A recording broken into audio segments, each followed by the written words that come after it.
Now see, I say things you wouldn't even dare to think. Why? Because I don't give a fuck what you think. And you give a fuck what people think. And you give a fuck what people think. And you give a fuck what people think. And that's why I'm up here and you're down there. If you think Elon or Ray Kroc in his day and these guys gave a shit what you think, you're delusional. Do you think Donald Trump gives a fuck what you think? And don't let any goddamn banker tell you any different thing.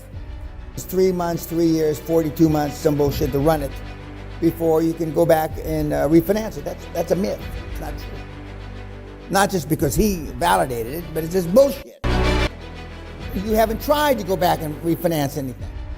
The next thing is when you finance it 100% on owner finance, and then you go to the bank, it's not considered refinance.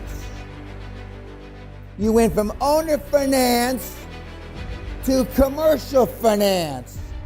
So it's not a re-fucking finance. It's their first exposure to the fucking credit. It's all the difference in the world. The next thing is he makes one offer. That's it. That's how Warren Buffett does. That's how Dan Pena does. One offer, take it or leave it, asshole. He gives him a week. He's already hired, in fact, he's got 2 regional managers.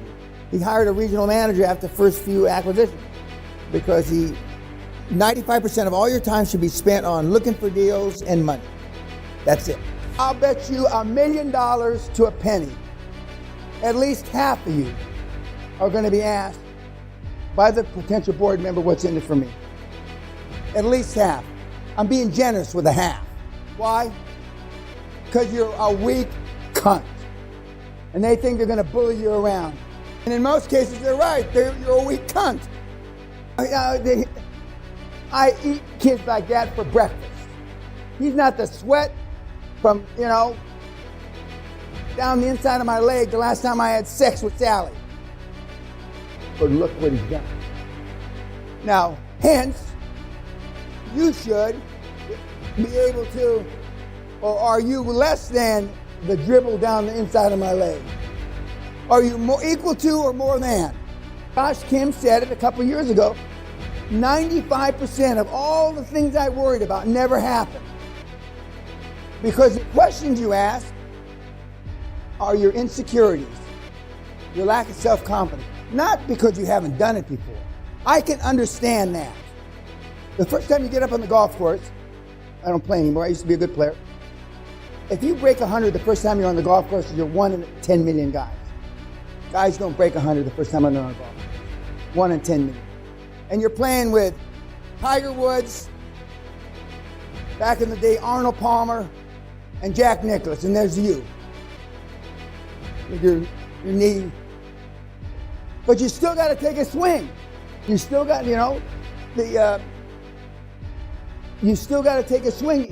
As long as you're on the pitch, in the batter's box, and you're swinging that bat, eventually you're going to hit it. The good news is because we have limited seating now, as opposed to before, is I see 4 or less people. So that means the 3 less people, 3 less sob stories. 3 less sob stories. Because you've always got a but. You've been doing this, but the business is failing, yeah, but. Whenever you answer somebody and you have to put the word but in, 75% of what comes out of your mouth after that, they're not listening to. Because they know it's an excuse. It's like when you catch your kids doing shit. Unless you ask your children the exact, specific question, and if they answer just, kind of a half-assed question, they don't consider it lying to you. Because you didn't ask me the exact question.